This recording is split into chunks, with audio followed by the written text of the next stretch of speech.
جو بندوبست رب کرتا ہے.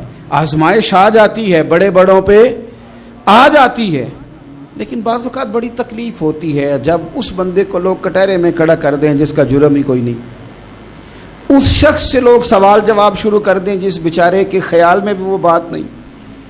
پھر وہاں وضاحتیں دینا, نہ کردہ گناہوں کی وضاحتیں دینا, یہ بڑا بوجھ بنتا ہے, بڑی تکلیف ہوتی, اور لوگ کرتے ہیں یہ کام. پھر اللہ تعالیٰ جب بندوبست فرمائے, صحیح بخاری میں حضرت جریج کا ذکر فرمایا. جریج نفل پڑھ رہے تھے, ماں نے آواز دی, وہ آ نہیں سکے, نماز میں تھے, ماں ناراض ہو گئی. اس نے ہاتھ اٹھا کے کہا اللہ یہ اتنی دیر تک مرے نہ جب تک کسی بری عورت کا منہ نہ دیکھ لے. کسی اور کی دعا کے لیے سند نہیں ہے کہ وہ تیرے حق میں ضرور قبول ہوگی, لیکن ماں باپ کی دعا کے لیے میرے نبی پاک نے سند بیان کی ہے. سید عالم صلی اللہ علیہ وسلم فرماتے ہیں جب بھی ماں باپ اولاد کے لیے ہاتھ اٹھاتے ہیں رب ضرور قبولیت کا شرف عطا کرتا ہے. تو جہاں سند موجود ہے نا, کچھ افتتاح ابا جی سے بھی کرا لینے چاہیے, کچھ کام شروع کرنے سے پہلے صرف اماں سے ہی دعا کرا لینی چاہیے. یہ والا افتتاح بھی بڑے کام کا ہے کیونکہ یہاں سند بیان کر دیا میرے نبی کریم. تو جناب جریج کی ماں ناراض ہو گئی, کہنے لگی اللہ اس نے میری بات نہیں سنی. اب تھے تو وہ نیک, لیکن رب کریم کی حکمت کا تقاضا ہے, ماں کی دعا کو بھی قبول کرنا تھا. اللہ نے آزمائش میں مبتلا کر دیا. والدہ تو چلی گئیں, وہ ایک خیمے میں, ایک کٹیا میں, ایک جھونپڑی میں عبادت کرتے تھے, اللہ کو یاد کرتے تھے, رب رب کرتے تھے, اور لوگ ان کی بڑی تعریف بھی کرتے تھے. لوگ ان کے ارادت مند بھی تھے, عقیدت مند بھی تھے, اہل محبت بھی تھے.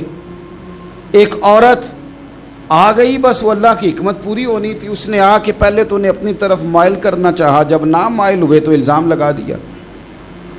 یہ ہمارے دور کا تقاضا ہے, لوگ پہلے آپ کو اپنے حق میں قائل کرتے ہیں, اپنی فرما برداری میں لانا چاہتے ہیں. اگر آپ نہیں آتے تو پھر وہ آپ کو مجرم قرار دے دیتے ہیں, یا میرے ساتھ چل ورنہ پھر میں تیرے خلاف پراپوگنڈا کروں گا. دو ہی باتیں.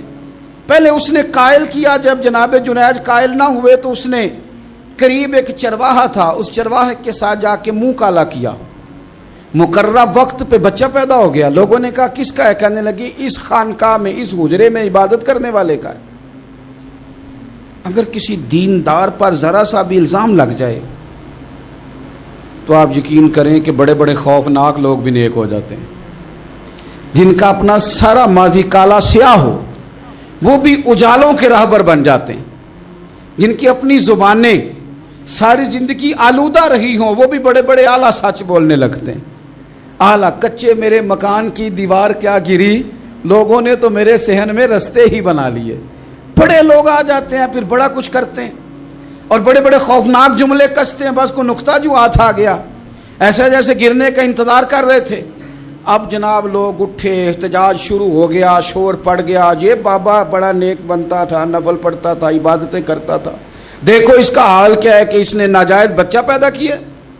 بغیر تحقیق کے میں کہہ چکا ہوں کہ الجھے الجھے بکھرے بکھرے روز و شب دیکھے گا کون, لوگ تیرا جرم دیکھیں گے, سبب دیکھے گا کون. لوگ تیرا جرم دیکھیں گے, سبب کوئی غور نہیں کرتا کہ وجہ کیا تھی. او بھائی کچھ تو مجبوریاں رہی ہوں گی, یوں ہی کوئی بے وفا نہیں ہوتا. الزام لگا دیا, شور ہوا, احتجاج ہوا, دنیا کٹھی ہوئی, ان کا انہوں نے حجرہ گرا دیا, مارا بھی, پیٹا بھی, ایک نیک آدمی کو بدنام بھی کیا, برا بھلا بھی کہا, گالیاں بھی دی, جو کر سکتے تھے کیا. اب جب سزا دینے لگے نا تو جناب جریج کہنے لگے تھوڑی سی اجازت دیتے ہو, مار تو تم نے دینا ہی ہے. کہا جناب ٹھیک ہے دیتے ہیں. انہوں نے کہا صرف 2 نفل پڑھنے ہیں. اب وہ نفل پڑھ رہے تھے تو لوگ اس وقت بھی کہہ رہے تھے فراڈ ہی کر رہا ہے, دھوکہ ہی دے رہا ہے. چونکہ ذہن بن گیا نا, بدگمانی آ گئی.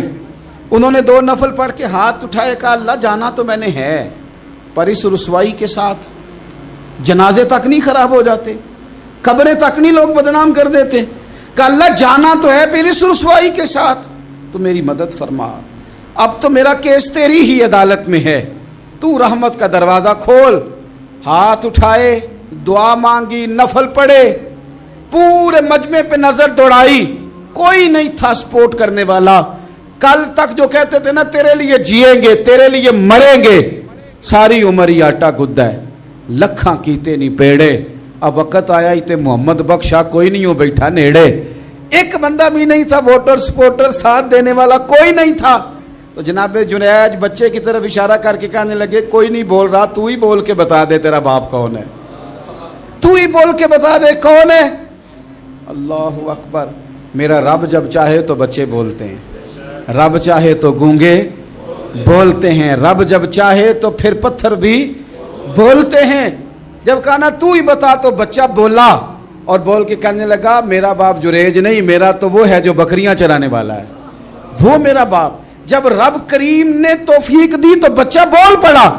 جب رب بندوبست کرتا ہے کسی کی عزت کی حفاظت کا تو پھر کوئی اسے رسوا کر سکتا. یاد رکھنا جب رب محافظ ہو تو پھر لوگوں کا پراپوگنڈا وہاں کچھ کر سکتا. لوگ کئی دفعہ بڑا گہرا جال بنتے ہیں, سازش کا رنگ بڑا گہرا ہوتا ہے, عام سادے آدمی اس کو سمجھ نہیں پاتے, اس پراپوگنڈے کا حصہ ہو جاتے ہیں, انہیں پتہ ہی نہیں چلتا یہ بات دراصل کیا کی جا رہی ہے. یہ کتنی گہری حسد کی آگ ہے جس کو لوگ بغض کے ساتھ ہوا دے رہے ہیں, اپنی عداوت کے ساتھ اس کو زیادہ جلا رہے ہیں. حضرت سیدنا عائشہ صدیقہ رضی اللہ تعالیٰ عنہ بیان کرتی ہیں, اور لطف کی بات یہ بھی بخاری میں موجود ہے. میں نے جناب جنید کا قصہ عرض کیا تو بخاری سے, یہ عرض کر رہا ہوں تو بخاری سے. یہ واقعہ میں حضور کی امت کے کسی ولی کا بیان کرتا تو لوگوں نے کہنا تھا ہماری سمجھ میں نہیں آتا. بعض لوگوں کا خیال ہے کہ داتا صاحب کی کرامت بھی نبی پاک کی بیان کریں. او خدا کے بندوں کو خیال کرو, داتا صاحب تو کئی سو سال بعد آئے ہیں, وہاں اگر کوئی کرامت ہوگی تو حضور بیان کریں گے. اگر نبی کریم نے پچھلے بنی اسرائیل کے ولیوں کی کرامتیں بیان کر کے تمہیں بتائی ہیں تو اس کا معنی یہ ہے کہ اگر وہاں اللہ یہ شان عطا کر سکتا ہے تو تم تو امتوں کی سردار امت ہو, ان پر تو نیرا فضل ہے, تم پر تو رب کا فضل کبیر ہے. تو بس لوگ سمجھنے کو تیار نہیں, پچھلوں کی مان لیتے ہیں. جناب آصف بن برخیہ کی کرامت جو سورہ نمل میں آئی وہ تو مانیں گے, پر غوث پاک کی کرامت یہ پتہ نہیں عجیب فلسفہ ہے, اور کس طرح کا فلسفہ ہے یہ سمجھ سے بالاتار ہے کہ بنی اسرائیل کا کوئی ولی ہو تو اس کی کرامت ہو سکتی ہے اور نبی پاک کی امت کا ہو تو اس کی ہو ہی نہیں سکتی. کیا معنی ہے اس بات کا؟ اور لوگ ہیں کہ داد و تحسین دے رہے ہیں, واہ واہ کر رہے ہیں. اللہ تعالیٰ سمجھنے کی توفیق عطا فرمائے. حضرت عائشہ صدیقہ رضی اللہ تعالیٰ عنہ فرماتی ہیں ایک عورت تھی اور اسے نبی پاک صلی اللہ تعالیٰ علیہ وسلم نے وہ کلمہ پڑھ کے مسلمان ہوئی, مدینہ طیبہ آ گئی تو حضور نے مسجد نبوی شریف میں اس کے لیے مکان, ایک سادہ سا کمرہ ساتھ مسجد کے بنوا دیا, وہیں رہنے لگی. اکثر وہ سیدہ طیبہ کے پاس آتی تو حضرت عائشہ صدیقہ رضی اللہ تعالیٰ عنہ فرماتی ہیں وہ بڑی باتیں سناتی اور آخر میں کہتی وہ ہار والا دن بھی بڑا عجیب دن تھا اور میرے رب کی قدرتوں کا دن تھا, وہ بھی بڑا عجیب دن تھا. سیدہ عائشہ صدیقہ رضی اللہ تعالیٰ عنہ ایک دن فرمانے لگی کہ تو ہار والے دن کا بڑا ذکر کرتی ہے, وہ کیا دن تھا؟ تو خاتون کہنے لگی اماں جی وہ دن تھا جب میرے رب پر بھروسہ اور مضبوط ہو گیا, جس دن میرا اپنے رب پر توکل اور بڑھا, میرے ایمان میں یقین میں اور پختگی آئی. کہنے لگی میں ایک گھر کی کنیز تھی, نوکرانی تھی, اس گھر میں ایک بچی تھی جس کے پاس سونے چاندی ہیرے جواہرات کا ہار تھا. اس زمانے میں نا چمڑے کے اوپر لوگ ہیرے جواہرات لگاتے تھے, کئی دفعہ سرخ رنگ کے چمڑے پہ لگائے جاتے تھے. وہ بچی پہنتی تھی تو کہتی ہیں وہ بچی کے اس نے اتار کے رکھا یا اس سے گرا وہ ہار تو چیل اسے اٹھا کے لے گئی گوشت سمجھ کے اور میرے سامنے اٹھا کے لے گئی. گھر والوں نے مجھ سے پوچھا, یہ بخاری میں موجود ہے, گھر والوں نے پوچھا مجھ سے کہ وہ ہار کہاں ہے, تو میں نے کہا چیل اٹھا کے لے گئی. گھر میں کچھ چوری ہو جائے تو سب سے پہلا الزام کس پہ لگتا ہے؟ ملازمین پہ. کہتے انہوں نے مجھے بڑا مارا, بڑی تکلیف تھی, حتیٰ کہ میری شرمگاہ تک کی تلاشی لی, میری عزت اتنی خراب کی میں بتا نہیں سکتی. میں نے اپنی زندگی میں ایک واقعہ دیکھا, ایک امیر گھر میں چوری ہو گئی, ملازم کو اتنا مارا کہ وہ چارپائی پہ پڑ گیا. پولیس والوں سے اتنی مار پروائی گئی کہ وہ بیچارہ چارپائی پہ پڑ گیا اور پھر وہ اتنا بیمار ہوا اور کچھ دنوں کے بعد پتہ چل گیا کہ چور تو اپنا بیٹا ہے ان کا. پھر اس کا انتقال ہو گیا. اب وہ سیٹھ صاحب اور گھر والے آ کے مرنے والے کے کان میں معافیاں مانگ رہے ہیں, کان میں تو میں نے ان سے پھر کہا تھا کہ یہ تو اب چلا گیا ہے، تمہارا زور چلتا تھا نا، تو تم نے قانون خریدا اور تم نے اسے جتنا ہو سکا تم نے اسے مار پڑوائی، تمہارے پاس جو عدالتیں تھیں تم نے وہاں کارروائی کی، اب ایک عدالت قیامت کے دن لگے گی۔ یہ کمزور تھا نا، کچھ کر نہیں سکا۔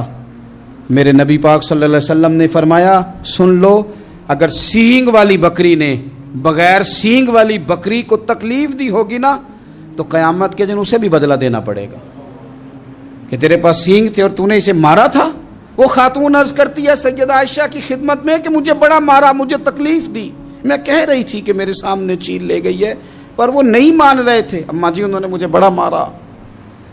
حضرت عائشہ صدیقہ کہتی ہیں پھر کیا ہوا؟ کہنے لگی اماں جی جب کوئی میرا مددگار نہ رہا، مجھے تکلیف دے رہے تھے، رسوا کر رہے تھے، تو میں نے اپنے رب سے مدد چاہی، میرے رب کی طرف میں نے توجہ کی، میں نے کہا مالک اب تو ہی میرا مددگار ہے۔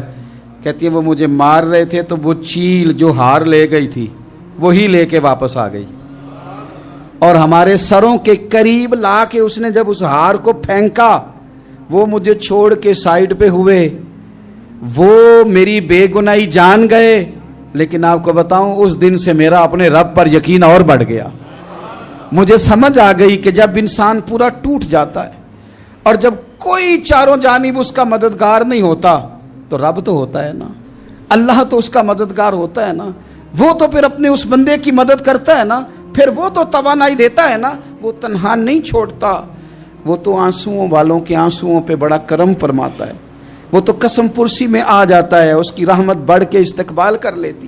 تو بھائی جب آپ پر اللہ کی حکمت کے تقاضے پورے ہونے لگیں اور زندگی میں کبھی کوئی ایسا وقت آئے کہ آپ محسوس کریں کہ تنہا رہ گئے ہیں اور کئی اپنے بھی مخالفین کی جماعت میں نظر آنے لگے ہیں، تو اس وقت پھر دل، روح، زبان اور ذہن کو یکجا کر کے سمجھ لینا کہ جب ساری دنیا ساتھ چھوڑ جاتی ہے تو رب کی رحمتیں اس وقت بھی ساتھ رہتی ہیں اور اللہ کی مدد اس وقت بھی بندے پہ کرم نوازی کرتی ہے۔